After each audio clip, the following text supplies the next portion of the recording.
Hi, everybody, and welcome to this episode of Raise the Vibe with Liz. I'm your host, Liz Peterson, and today I am interviewing Kathy Harmon-Luber. She is a certified sound therapy and sound healing practitioner, Reiki Master, classically trained flutist, and award-winning fine arts photographer. She is an inspiring author and wellness guide whose passion is helping people navigate the challenging terrain of the healing journey.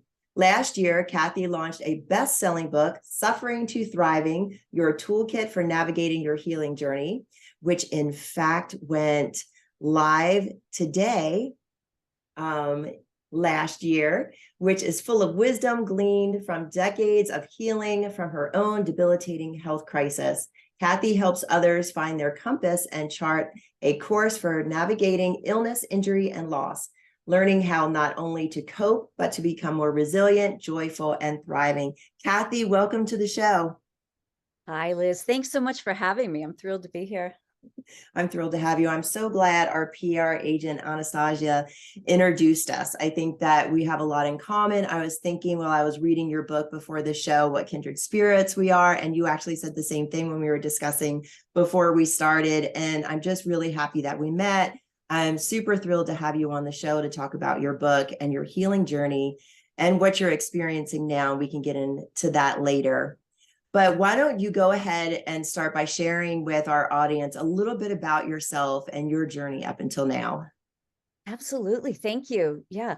Well, I wrote my book a year ago on the healing journey, culminating actually decades of healing journey from many things.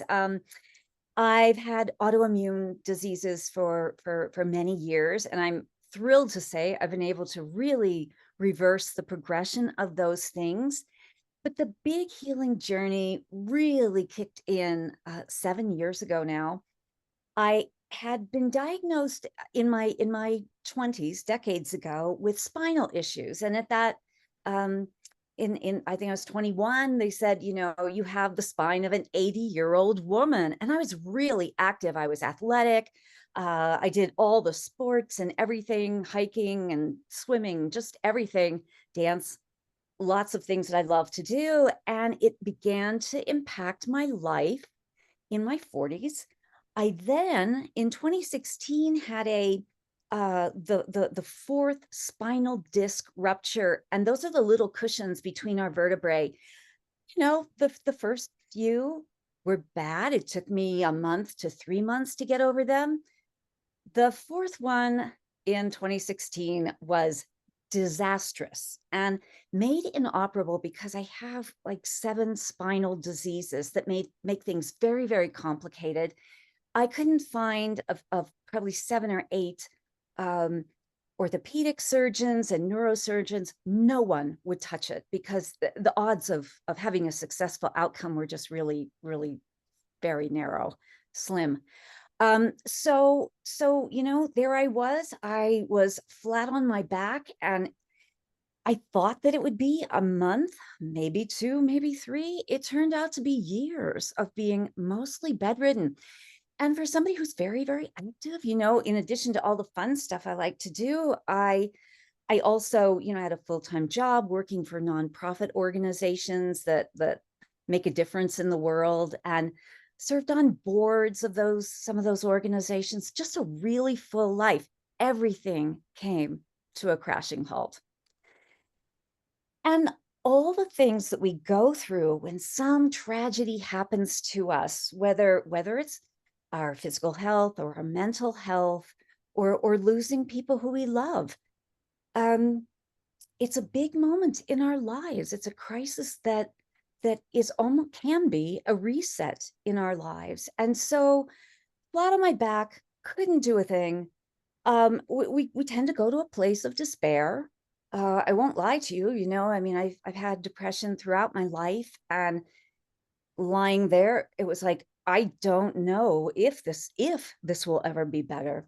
So I've always been a journaler since I was a little girl, and I could prop my laptop on my lap and sort of type away every day, and I collected inspiring quotes, which are peppered through the book, as you saw. Mhm. I I began to just write about what I was feeling, what I was going through. And I began to come up with these, just sort of organically, these little bits of wisdom came to me that maybe I'd heard over the years or read elsewhere, that I really latched onto to get myself through this. And everything from, some suffering is a choice, hence the name of the book, Suffering to Thriving. I'm not talking about people in war-torn countries like Ukraine or elsewhere, or people who are really suffering from horrendous things, but some suffering in our mind can be a choice. We could make the decision to choose love or to choose fear, for example, or choose to try to find one joyful thing in your day, or go down the path of becoming a bitter old woman, So just those kinds of things. And I would I would write about them, I'd latch onto them, and they got me through. Those were the things that got me through. It occurred to me when doctors kept saying, no, there's nothing more we can do. They threw a lot of medications at it. Up until that point, I wasn't really taking medications. I've always been sort of a natural supplement kind of gal. And I thought there has to be a better way. So I just began to research a lot of things and experiment with everything from supplements to workarounds. How could I enable myself to be able to get up and walk 20 steps a day? Like that was a huge goal. Getting to that point was many, many, many months down the road. But like, how could I set goals for myself? How could I do things like go from the mindset of inability to ability? Like so I made a list. The list of what I could not do was huge. Couldn't hike, couldn't bike, couldn't swim, couldn't play my classical flute, could not play guitar or piano, none of it.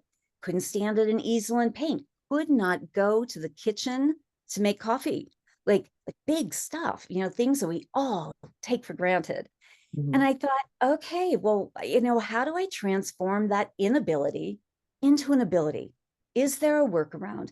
Is there a different way? And I actually started making a list and doing things, and there are ways to do that, but it begins by harnessing your mind. What is your medicine? Like music, art. I could still do those in some fashion, even though I was flat on my back.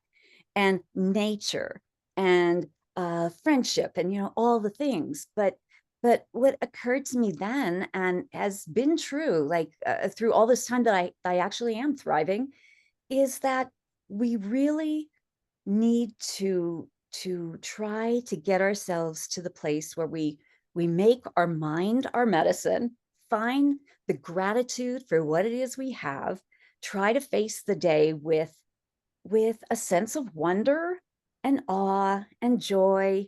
And again, choosing love and not fear, choosing to not live in that terrifying, fearful place. It is hard.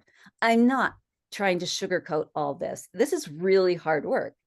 And it's true at any stage through our healing journey. But the main point here is I began to realize our healing journey is part of our life's journey. It's not that we've become unlucky or that there's some punishing God. This is part of what we go through and begin to do more personal development or spiritual growth or whatever it happens to be. Every person's life is different, but the healing journey is embedded in the life's journey, which I believe is embedded in our soul's journey, which is our life purpose. And once I got to that point and began to really hold on to that notion, the whole journey changed. It became a gift. I can look back at it now, as unbelievable as this sounds, honestly. I can look back at it now and say, you know what? That really was a gift. It changed my whole life, but it changed it so much for the better. Yeah. Well, that is amazing, Kathy, because I read that the doctors told you that by mid-30s you would be in a wheelchair. Mm-hmm. And you just began your health journey there, all of the research, like we're saying just a second ago, where you just looked into everything that was possible and that it was mind over matter. Like your mind is our medicine, like you were saying in the beginning Yeah. And before that's we not a new, started. it's not a new notion. There are plenty of people, I love Deepak Chopra. I've been reading and studying him for many, many years. And, he and lots of people talk about this. Mhm. And it's one thing to read the books and take the classes. It's another thing when you are experiencing it in your life and have to actually make it your practice. Yeah. But Right. it is that mind body medicine connection. And I'm here to say it is true. It works. It is the real thing. Yeah. It really does. From my personal experience, that's been a big part of my growth journey as well through everything that I've been through. And I love your quote, grow through what you go through. And just posted this the other day. So, how can we benefit and gain from a catalyst after to like plummet us into our healing process? Yeah. Wow. That's a good and deep question. I love it. So I think probably the equation that really works for me and the people that I work with, some of the people I coach in my sound healing practice, one of the most important equations begins with robust acceptance and self-love. Those two things are essential at the beginning of anything. And this does not have to be just the healing journey physically, as it was in my case, but as I mentioned earlier, mentally, spiritually, it works for people going through divorce as well. I mean, a job loss, any big disruptor in our lives can be the training ground for growth. And so robust self-care and self-love, and knowing that you have got this, and acceptance that, so there's, it's not acceptance like surrendering and saying something like, oh, it's always going to be like this and I give up.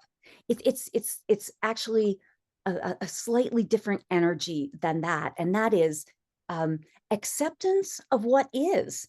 You're laying flat on your back, and that is just what it is. You're not going out running that day like you usually do, or whatever else your routine is, right? It's acceptance of, this is where I am now, and becoming inquisitive about it, letting go of what does not serve you. That was really hard for me. I had to let go of work. I had to let go of boards that I sat on. I had to go through of my fun stuff that fed my soul, like art and music and things. I had to let that go temporarily. That was the good news. But letting go of what no longer serves you. And when you do, and you breathe into that place, Liz, it's like it does truly create space in your life where you can ask the really good questions, what I call in the book, the right questions to ask. We often go to that place where we ask the wrong questions. I was the queen of this. It was like, oh no, why did this happen to me? What now? What if this happens? What if that happens? What if I can never this or that again? What if I'm a burden?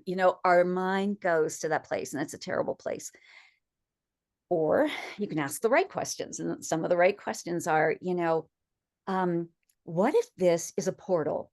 What if it's a doorway into a new life, into a new physical way of life for me? But also, what if it's a new launching point for more personal and spiritual growth? What if it gives me the time and space that I need to pursue things that I have not had time for or space for in my life before? Maybe it's an opportunity to reprioritize and say, well, listening to intuition, what speaks to me right now?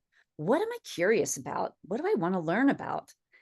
And following that bliss, that place, that your heart, your intuition, what I call our inner healer, it's intuition, gut instinct, following your heart, basically. Where does that take you? What are you curious about? What do we want to be curious about every day? Wake up and say, wow, I really want to explore this or that. Those kinds of questions are the right questions. And I will say, it's hard to get into that space. But once you do, it becomes such a happy place. Really, it is a place that feeds your soul and your heart and enthusiasm and passions. But we don't get there by asking the wrong questions. And that's, I think it's human nature to do that, to ask the wrong questions. Just seems to be. I love that. And I love how you followed it up with following your intuition, following the threads, because it's so important, because I think the threads are our soul's guidance, Yes, to what's going to bring us joy and pleasure in our lives.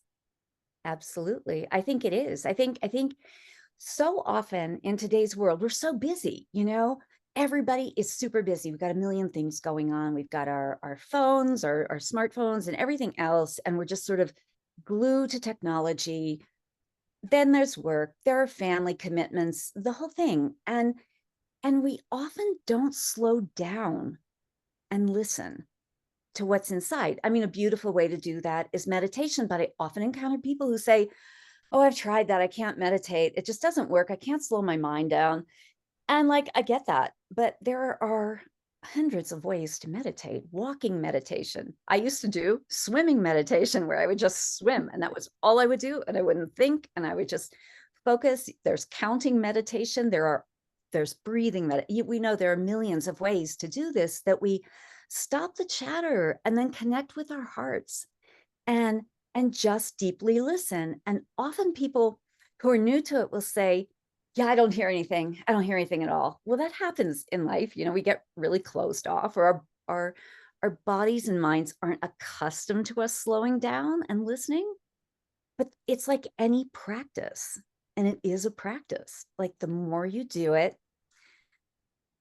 the more you listen, the more authentic you, in air quotes, comes Yeah. through.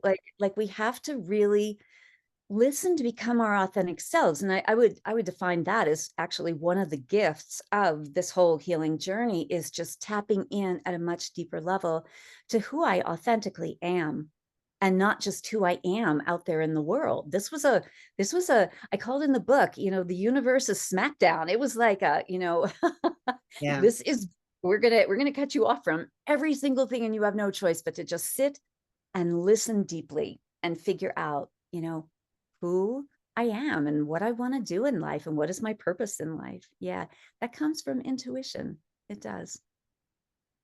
Yeah. And you were forced to do that from your bed, like Yes. flat on your back for a Yeah. year. Okay, but I had all the warning signs. This is the thing that just continues to make me such a big believer in everyday intuition tapping in, because in 2016, I had all the signs, Liz. It's like my back was terrible. I was in physical therapy for, I don't know, maybe a good 8 months or so. I was doing that, but I was like, we traveled. I photographed a friend's wedding. I should not have been lifting up my camera, and doctors and my PT guy, everybody said so. I knew what I should not have been doing. And my Yeah. body gave me hint after hint after hint, and I wasn't listening. I was too busy for that. I thought, yeah, I'll rest over Christmas vacation or over Thanksgiving or something. And I needed way more robust rest and self-care than that. And I wasn't paying attention.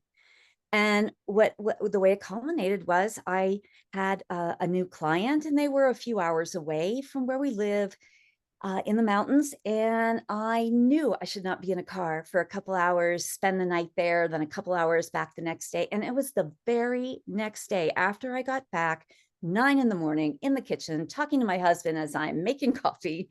And that is when the disc ruptured. It was like, I instinctively knew I should have found another alternative to that trip. And I was like, yeah, I'll do it. I'll do it another time over Christmas holiday. It'll be fine. No, well, it wasn't. So now, and what I try to, gently say in the book is make intuition an everyday practice. Then you don't become so disconnected that you miss the signs, or continue to just say, I'll come back another time. I'll pay attention later. Yeah.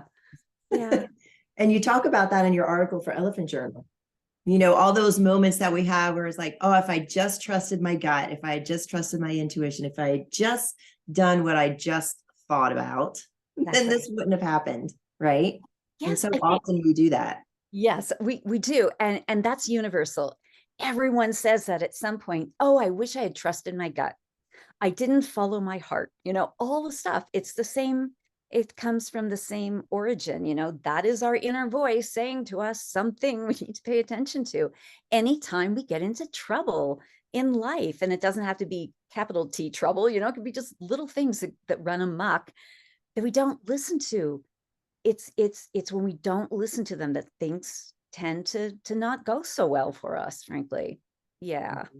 And I love how you pulled that into your healing journey. You talk about that in your book. And your book, I want to mention again, was released May 19th, today that we're doing the recording. Congratulations, last year. Suffering to Thriving. And you talk about in your book the path out of suffering to thriving. And you talk about suffering traps. You also talk about a toolkit and your mindset. So let's talk a little bit about those suffering traps that we can get stuck in so easily and what is in your toolkit. Yeah, I think the suffering traps that we get stuck in, there are a lot of them. But I'll give a couple examples that I think will resonate with most of your listeners. And that is, you know, we we get into this trap of comparison.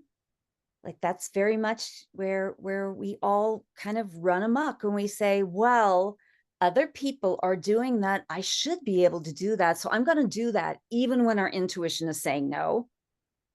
And suffering does happen in our minds when we are comparing another person's journey to our own.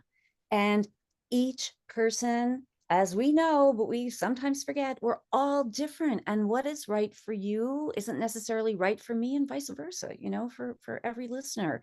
Mm-hmm. That is very much one. A suffering trap that we also fall into in our society is we we operate our lives by the shoulds, the cursed shoulds, right? Yes. Because that is anything from, oh, I know I should take care of myself this morning, but the bigger, louder should is I have this deadline to do. I've got to make these calls. I got to do this. I got to do that. I got to do that, without focusing on our own self-care. And that becomes a very big way that, like, so many of us just in our society run our lives, especially if you have a job or a family. You've got a long list of shoulds. I got to do it. And what I found being flat on my back is, guess what? Not one of those shoulds mattered. The big, the shoulds I didn't want to really do, and gave up my self-care for. When I was flat on my back, I couldn't do them. They didn't matter anymore. And this gets to someone I mentioned in my book, Dr. Gabor Mate.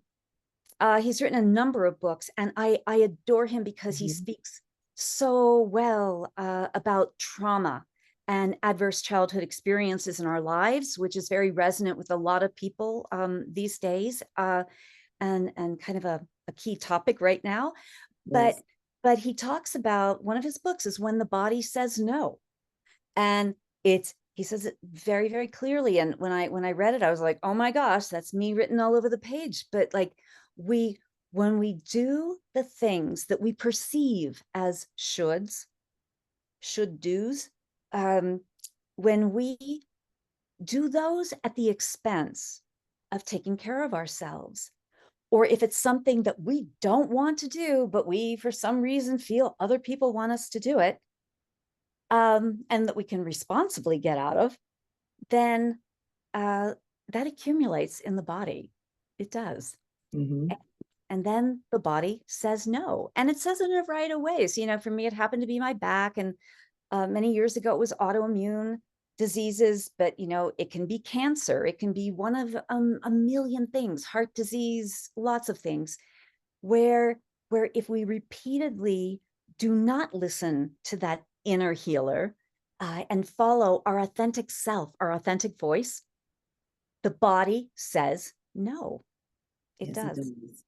Yeah. So those are some of those those suffering traps that we can get stuck in. Mhm. Yeah, it's amazing. As a healer, I see it all the time, Yeah, where all of our physical trauma has gotten stuck in our body for years. And then our body starts letting us know, hey, this is going on. It's back issues or knee issues, shoulder issues, everywhere in the body can be traced back to an emotional issue or trauma. absolutely. Exactly. And over and above that, there's another wonderful doctor, Dr. Keisha Ewers. She has written a book on autoimmune, and she's a doctor of functional medicine. And I was making lots of great progress in my autoimmune with supplements, with food. I have enormous numbers of food sensitivity, so I've always been on this very restrictive diet. But really, even dialing that in further, dialing down stress, all those things. Those are some of the pillars. I took her class on the Shift Network over a year ago, and one of the pillars that I, of course, understood but did not know it was a pillar of autoimmune and other things is trauma, childhood trauma, adverse childhood experiences. We all have them, whether they are big T traumas or little t traumas. When Mhm. we learn uh, what they are, how we have developed survival mechanisms when we were pre-verbal, right, to deal with them, and how they are still lodging in our bodies now, a lot of pain dissipates.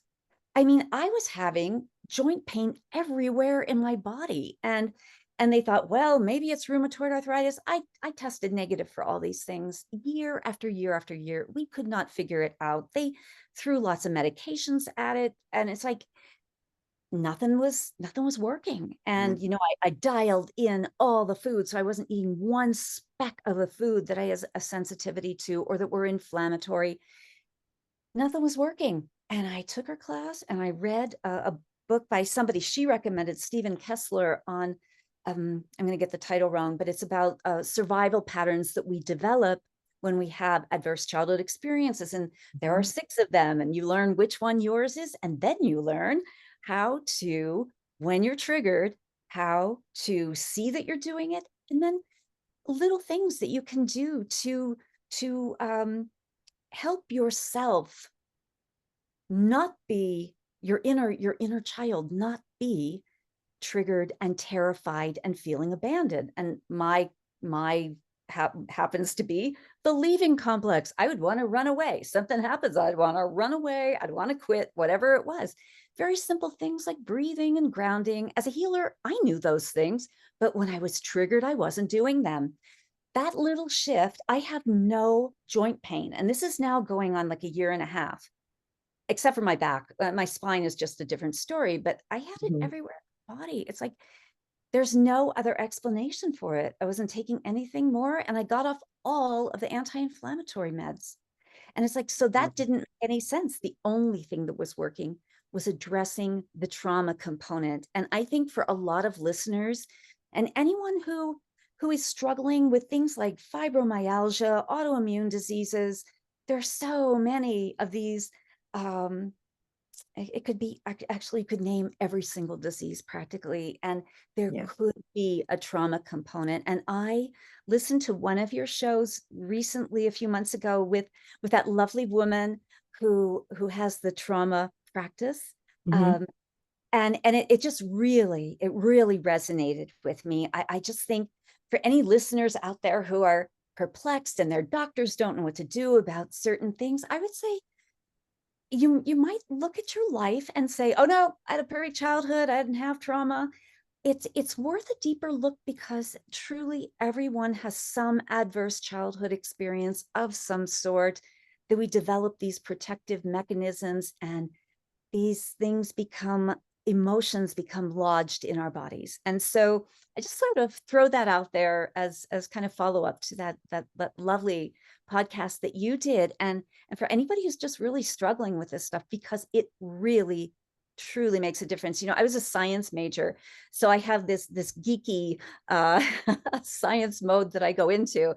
I look at everything and question it, and then I research it. And this is one of those things that really holds up. There's a lot of, and especially right now at these times, lots of people, not just Dr. Keisha Ewers and Gabor Mate, both of them are tied, but there are hundreds of books out there on this, and it requires, some real investigation and curiosity on our parts. And I love approaching all of this, as you probably saw in the book, approach things with curiosity. What could this possibly be? Let's check out what the story is about, and Yes. often leads us to a better place in terms of trying to help our health to improve.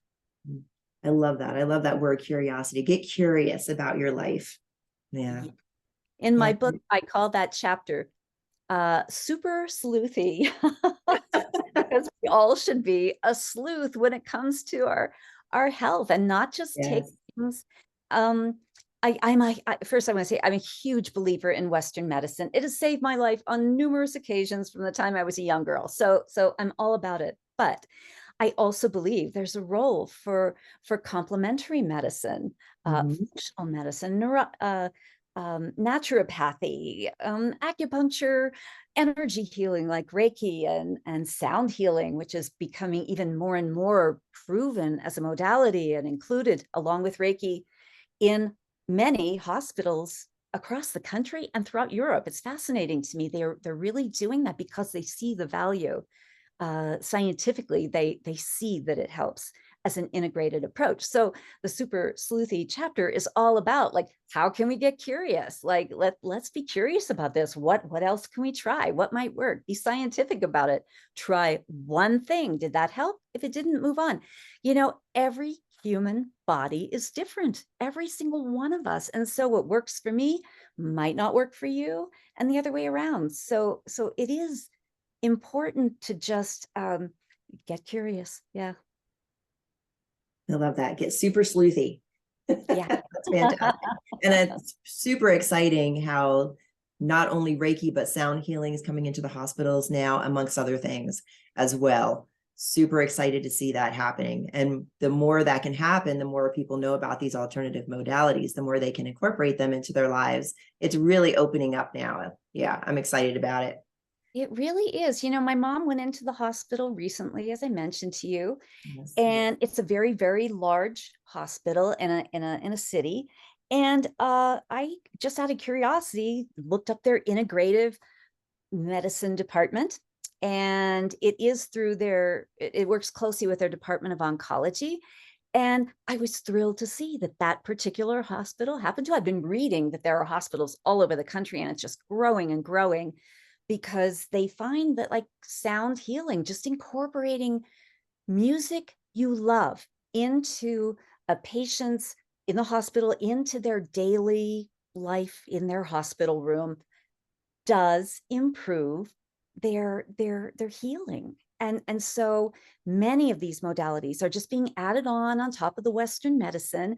And again, just within the past couple of months, I've seen it in my mother's hospital on the East Coast, and I was thrilled by that, because we hear these things that it's happening, and people write about it, but I actually looked it up, and that hospital was, and I think that's a beautiful thing, because there are so many things every person can do by way of energy healing, and especially sound healing. Mhm. Um, Studied with John Stewart Reed, a very, very prominent sound scientist, and he works with a lot of medical doctors doing medical research on sound, and they have found that 20 minutes of music you love, they actually measure things like looking at blood cells under a microscope, just how they are regularly, and then when music is applied, and they come to life. There's a guy at UCLA, Jim Zuski, I think it is, and he has discovered recently that every cell in the body emits a sound that they can detect with their instruments, in these sound labs. And Mhm. when cells are inactive, dormant, sick, dying, they stop emitting sound. But the fascinating thing that I just love, this is where I get really geeky about the science, but they have found that when they apply sound at certain frequencies, that those cells start to come back to life and behave as normal, healthy cells. And so the future of medicine, overlaying sound healing, I don't know. I think it's incredibly promising. And again, it's something that we all can hum, which stimulates the vagus nerve. That's a total Mhm. freebie, anybody hum, Yes. sing, of course. And things like just turning on music you love, um, listening to then all the other beautiful sound healing things like gongs, which are the most healing of all the instruments, crystal healing bowls, Tibetan bowls, Native American flutes, all of those things. If you can avail yourself to those things, they not only help us, we know it helps our minds and our emotions. We can put on our favorite song and we feel instantly that our emotions have changed sometimes, right? Yes. So we know it improves our mental outlook, but it also is having a deep effect on our cells. And I think that's pretty remarkable. Yeah. Me too. And we are sound and frequency. I have a cassette that I got that I want to like actually switch to an MP3 that scientists made about the sounds of our chakras back when I was 30, right? This is 23 years ago. Yeah. And then, a friend of mine shares recently that they've done studies, our organs actually have individual sound and frequency. So we Yeah. can actually tune the frequency to the organ that we want to heal or the chakra that we want to heal. It's so Exactly. fascinating. I love sound healing. When I work with people one-on-one, like I don't do big group baths at all, sound baths. I work with people one-on-one. And if someone's having a problem with a particular organ or a particular chakra, that's exactly how it works. You develop a sound bath with all of these instruments tuned to specific frequencies that chakra or organ resonates with. And invariably, people will say, I didn't realize this could work, but I feel different. I feel better. I have more energy. It's great for if you're having some kinds of issues where you have no energy. I mean, this is a no-brainer. But they've also found that it reduces blood pressure. It increases dopamine, the happy drug in the brain. It has all of these incredible physical and mental effects. So I would just encourage anybody who's listening, who's really interested in that, get curious about sound, because there are things that you can do. I also, with some of the people I work with, percussive tapping. I know a lot of people do the emotional freedom tapping, EFT Mhm. tapping, but even just percussively tapping on your heart chakra can bring about a change. And they say that I think it's like 4 minutes to 6 minutes is what brings us into entrainment with rhythm. So for a really minimal investment in your time every morning and every evening, you can really help to change. And everything is incremental. We know this in life, right? You don't go to the gym just once, you work out a couple times a week or more. The same is true with sound healing. If we just incorporate 5 minutes here, 10 minutes there every day or 5 days a week, suddenly you feel the difference in a month or so. It is palpable. Yeah. That's powerful. You also talk about in your book different things that you tried out. I'm curious if you could share with our listeners what you found helpful and useful during your healing process. In terms of like actual things for the spine and things of that nature. Yeah. Oh, Sure. great. So so first is always, following the doctor's directions, but then figuring out workarounds is huge, and reducing inflammation. So in my case, I had, as an enormous number of people suffer from back pain. Mhm. It little back pain or great big debilitating back pain. All the things to do are similar. And so I'd start with, how do we get rid of inflammation? Because inflammation causes pain. And so, instead of taking only pain pills, you want to get rid of the root cause. And everybody's back condition is different. So that's why I always say, consult your doctor first. But there are some basic things that we can do. Uh, Ice and or heat is a really basic one. And people go, oh, that, ice, I don't know about that. But I'm telling you, it really does help. Anti-inflammatory things like turmeric. I take a dose of turmeric every day that is 2,000 milligrams or units. Um, Things of that nature. There are lots of natural things like white willow, which is can be taken in drop form or in a capsule. That can lower pain. A very simple thing that we all are often deficient in is magnesium. And we could take that daily. It's also really good for sleep, but it's terrific as an Epsom salt bath. It is surprising. Like probably about 15 years ago when I was having really bad autoimmune issues, 15 to 20 years ago, my doctor did a number of tests and found out I was really deficient in magnesium. The other one, which is great for autoimmune, vitamin D, vitamin B, um, the omega fish oils are hugely important, not only to heart health, but for autoimmune and things of Mhm. that nature. Yeah. So supplementing properly. And then for somebody with back pain, this might sound crazy, but food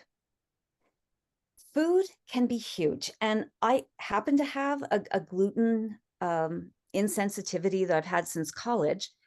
And times when I've reintroduced like bread and pasta that wasn't gluten-free into my diet, joint pain, really bad joint pain. And a number of people I know have that kind of an issue. So dialing in food, but it goes beyond gluten and cutting down on sugar. The studies have found that cancer feeds on sugar. So that is just a good general thing to get rid of. And processed food. Processed food is terrible for us. Aim to eat healthy, lots of vegetables, organic when possible, things of that nature, and avoid processed food. Pain levels go down. People who I've worked with have turned around some of their kidney diseases and things like diabetes and heart disease by dialing in on the food. And there are plenty of sources out there, depending. You can look up your condition and say foods for heart disease, for example, and find those diets. But I would also say, things changed for me amazingly when I started following Dr. Gundry decades ago. Um, and his book about lectins, which as a vegetarian, I was eating all the lectins, and those are things like from tomatoes and peppers and eggplants and corn and all these things that sound beans, all the things that sound really healthy. But if you happen to have certain inflammatory conditions or autoimmune, those can just about kill you. I honestly thought, my staff at an organization thought I was near death. I was so sick until my doctor, who was tremendous and really started working with me 15 to 20 years ago on the leaky gut, which is, all too prevalent these days. That really began to lower pain, not make it go away completely, but like everything's incremental. If you can lower pain a notch or two when you're really, really suffering and miserable with pain, that is a really big deal. Anything like topical lidocaine, the prescription, Voltaren gel, which is available now over the counter, is amazing for knee pain, shoulder pain, back pain. So there are a lot of these things, and then just workarounds. If you cannot drive comfortably because of a back issue, there are all kinds of cutout cushions and lumbar supports and back braces. Same thing with knees. I also have 2 torn menisci in my knees and have had to deal with those. And I've avoided surgery. So there are ways of finding those things. Again, it is that being super sleuthy, super curious, and just now we've got Google. We didn't have that many decades ago, but now we can just Google and say, what natural things could I be doing for knee pain or whatever an issue happens to be, and just being very, very, very tenacious about it and not giving up. It is about, yes, accepting that you've got this issue and diving deep to find answers, but not settling for always having the issue, knowing that you're going to find something that's going to make things better. Yeah, those are a few of them. And you do, I can hear it in your book and in everything that you've written and what you're talking about today.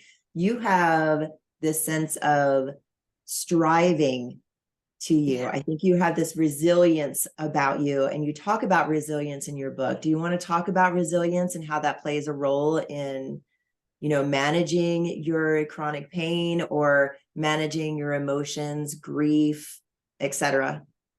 Absolutely. I love that question, Liz, because resilience is key. And it's something that in our everyday lives, when things are going well, we just never think about the word resilience, right? But resilience is simply bouncing back, our ability to bounce back. Well, what makes us resilient, right? Like, how do I get some more of that resilience stuff?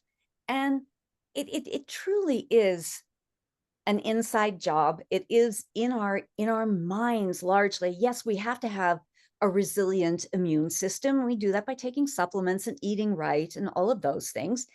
But to have the resilience to be in a situation where, I mean, some people are paralyzed and they, how do you hold on to hope when you're in that situation and hope that maybe you can have a better life?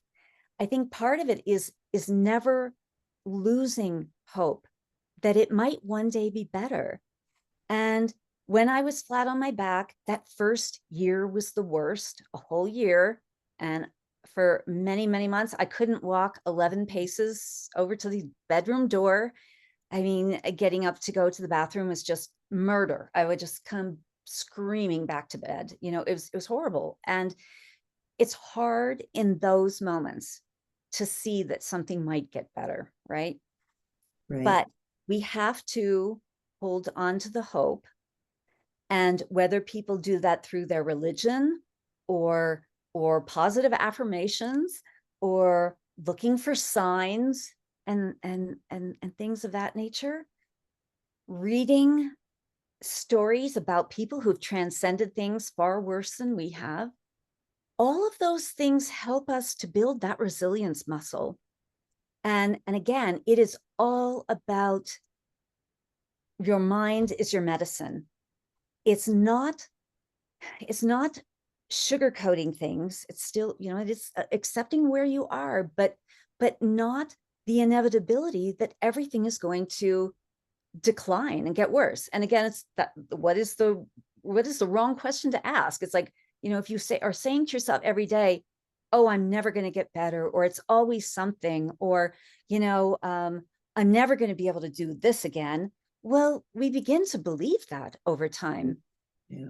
It's like Emoto's research with the snowflakes and the kids in classrooms that do the plant experiment. One plant they speak to meanly every day, the other they speak to kindly, and which one thrives? It's the plant they talk nicely to. And Yeah.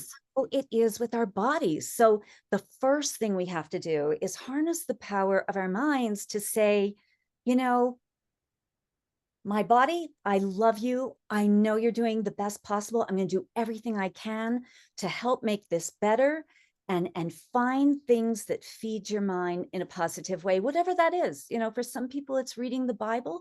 For others, it's reading other inspiring books. Or like I said, stories about people who've transcended terrible, terrible things, but were able to carry on. They have that resilience. And so yes, I think so much of it is in our minds and getting to the point where we feed ourselves the positive thoughts. I think one of the lovely affirmations I was using back then, and I don't do it every day now, but frequently, and that is, I am healing.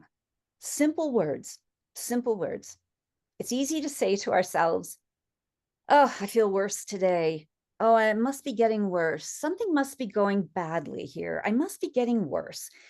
It's real easy to spin down, that dark spiral. It's Mhm. it's a little harder. You just have to bring a little more awareness to it and saying, um, my body is healing. I'm having a setback today, but it's a setback. And one of the first chapters in the book is this too shall pass. Yes. I'm sure everybody reads that and just sort of rolls their eyeballs. Oh yeah, we already know this. But putting it into practice is a different matter. Mhm. Yes, I am having a horrendous day, but this too shall pass, and tomorrow will be better. And I am preparing myself for doing something a little better or a little differently tomorrow. Yeah, it is making your mind your medicine. It is, like I said, that focusing on ability. What can I do today? Maybe I can't do anything, but I can listen to music, I can watch a fun movie, I can read a book, I can do something positive and not just sit here perseverating on how horrible things are. It's like talking to the plant in a mean voice. We do that to our bodies, sometimes unwittingly, just by saying, "Oh man, that damn knee, it's not working today. Drats, I wanted to go for a walk and I can't walk because of my darn knee," right? Well, we just have to focus some more love on it and say, well, I'm just gonna put ice on and I'm just gonna take care of you today. And we'll go for that walk tomorrow. And just trying to bring some more positive energy to it. Mhm. Yeah. Love it up. I love that, Kathy. And it's so true that mind body connection is so powerful. I was just talking about this with a client yesterday. You have to flip the switch when you find yourself going down the negative road and just turn it around. Yeah, Yes. say something positive to yourself instead. Anything positive. There are many resources online for finding positive affirmations. I include just a couple of them in the book, but it's like, you know, an easy way to do that is to take whatever you were just going to say to yourself. You catch yourself saying that negative thing. Uh, oh, my darn knee isn't working and I can't walk. And turn that on its head and say, oh, my poor knee, it's really having a rough time today. I'm going to give you some self-love. Let's put some lotion on you and let's put some ice, and I'm just going to put my leg up and rest today and read a book or do my work with my leg up or whatever it happens to be. Put a cat in your lap and just don't go to the negative place. Just try not to. I mean, I don't like so often what happens is, especially in the positive thinking movement, is, just sugarcoating stuff. It's not that. There is a nuance here about Mhm. seeing what actually is happening in the moment and then infusing it with love, and not just saying, oh yeah, I don't have a knee problem. No, my knee is great. I'm going to be able to do that tomorrow. There's a real shift there in energy, right? It's like, Yes. it's the robust self-care. It's like, and I think one of the things I really learned with this, Liz, is, sure, I did self-care before that disc rupture, Mhm. but it looked like long, hot bubble baths with Epsom salts and essential oils and, sitting out in nature, maybe going to the spa, getting a massage. What we realize when we're facing a challenge, and that can be an emotional challenge like grief or loss, it could be a physical or a mental illness. Self-care becomes quite different. It is the kind of thing we have to check in, again, listening to our intuition, listening to what our bodies and minds and hearts are saying. Mhm. What is it I need right now? Or, as David White, the poet, I think I attribute this to him correctly. David White, the poet, says something like, what can I do today that my future self will thank me for. So I kind of apply that in my life. If I'm having a bad day, it's like on any level of bad day, it's like, what can I do in this moment, in this morning, in this evening? What can I do right now that my body needs and will thank me for tomorrow or 6 hours from now? It's robust self-care. And it is more than bubble baths. It is deep listening. And I think another thing that Gabor Mate says, Dr. Gabor Mate says, is when our body, and there's some science behind this, but when our bodies understand that we're listening, that we're heeding them, that inner healer voice becomes louder and more confident. Like when we first are on this part of the journey, sometimes we don't hear it at all, or we're stuffing it away, saying, shut up, I don't have time for you right now. And we don't hear it as much. But as we listen and pay attention to it, and I mean, sometimes for me, in the middle of writing grants and having a big deadline, sometimes the only self-care I can do in a day is 5 minutes, close my eyes, unplug, and just breathe.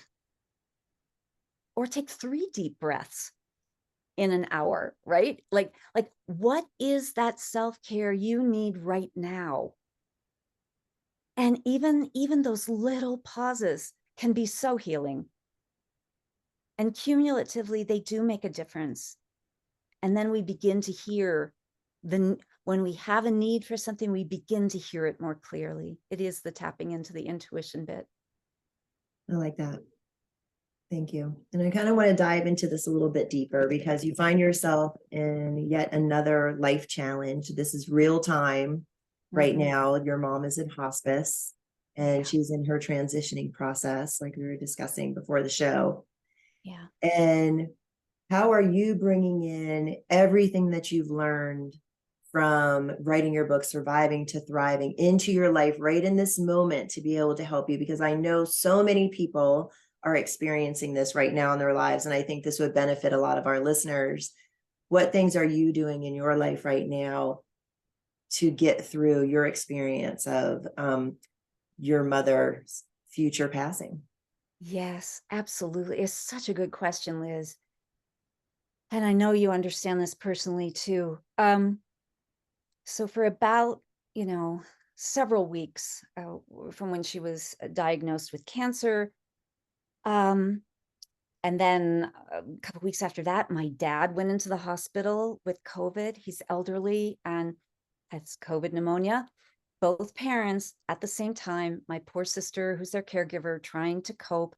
You can imagine, like, constant phone calls, how do we take care of this? What supports do they need? Letting friends and family know. It was insane. It was just like constant stress. I'd hang up the phone and it would ring again, and I'd be trying to research one thing. And I found that I was kind of hyperventilating, and this is not my normal place. I'm at a good balanced place 99% of the time. It really knocked me off balance. And one night as I was falling off to sleep, I thought, duh, Kathy, like, read your book. This is about self-care. I realized that in every moment of the day, I need to ground, center, breathe. I need to be sure I feed myself, because I was going until 4 o'clock without eating anything. It's like, I can't do this. This is not healthy. And so just taking a time out and saying, yes, I have to be there for my parents and my sister. I have to be there for my job. I have to be there for my husband. But we're good to no one unless we take care of ourselves. It is like the flight attendant, put the oxygen mask to your own nose first before you help somebody else. That is self-care. And so I have been really focused on that. And for me, it looks like a lot of timeouts, frankly, to breathe. For saying, for giving the best energy I can. I do a lot of Reiki. I'm doing a lot more Reiki energy healing than I have, and not only to my family, but for myself as well. Um, it looks like that. I'm doing a lot of sound healing for myself. Sometimes I have time to ding a Tibetan bowl as I race out the door. That's all. But it's something. And I think probably the most important thing is just um, deep listening, crying when you need to. Those first few weeks were terrible, and then the chemotherapy has basically fried her brain, and we have lost her in that way a couple weeks ago, before she transitions to death. And so it was, we know that when someone dies, we grieve, but there is a pre-death grieving process for the life that they had, for the relationship that we had with them, right? And I'm going through that right now with both parents, with my relationship with them in recent months is completely different from what it was, and sometimes that grief is overwhelming, and honoring it. And again, following this mind body thing, it's not just stuffing down the emotions and not crying or not raging. It's saying, oh boy, I am so angry right now, and being with that emotion, writing about it, journal about it, paint it. When it comes through in dreams, writing those dreams down, doing something to honor those dreams. I know you and I are both a big fan of Robert Moss and his dream interpretation, but he's always talking about honor the dream. If a message comes through, honor it in some way, write a poem to it, do a drawing, do a painting, a sculpture, or write about it. So really deeply connecting with where I'm at in the process. And only in that way am I able to help my sister through, frankly. She's been their caregiver, so she's got a whole different level of stress and things that need healing. But I can't do that for her. And that's the other thing. It is the setting of a good boundary. And we know this as healers, right? Right. We have to set the boundary where we witness others, listen deeply, hold space, do what we can, give advice if they ask for it. We can do those things, but that is sort of where we have to define the boundary of you can't fix other people, you can't do the work for them, and all we can do is the work that we can do. And I have been seeing my therapist every couple of weeks through this, because a lot of things are coming up for me that, like I mentioned to you previously, it's like, things we thought we had dealt with years ago in therapy, here they are again, they're getting triggered. And even if we're in a really good, well balanced, healthy, boundary setting kind of place, stuff comes up. And it's having the wisdom to listen to that internal voice and say, that's really interesting. I wonder why I'm having that feeling right now, and explore it either on your own or with help. And, as I've said to my sister and people in my family, it's like, there is no shame in getting help when you need. We have no problem if we break a leg going to the doctor and getting it set, and resting and doing the physical therapy and all the things they tell us to do. But when we're having an emotional or mental issue, there is this stigma in our society about this, but there is no shame. It is a source of strength. And I just said that to my father in the past week, because he's from the generation where you don't cry, you don't talk about your feelings. And my mother is very, very close to death in hospice. And so I've been trying to engage him in that and get him the support that he needs. But it is all about, all of those things. How much sleep do I need? Do I need to sleep more? If I'm waking up in the middle, do I need to sleep more? Do I need, to just sit out on the deck and look at the trees and the birds and just take a little time out during my day? Do I need to talk to a therapist? Whatever that equation has to be in order to bring us back into balance, that is what we need. And So often, and you write about this in your book, in our society, we do not know how to talk about grief. People aren't encouraged to talk about it. In other societies, it is very much embedded in the way that they live their lives. Death is a part of life. It's a part Mhm. of every person's life.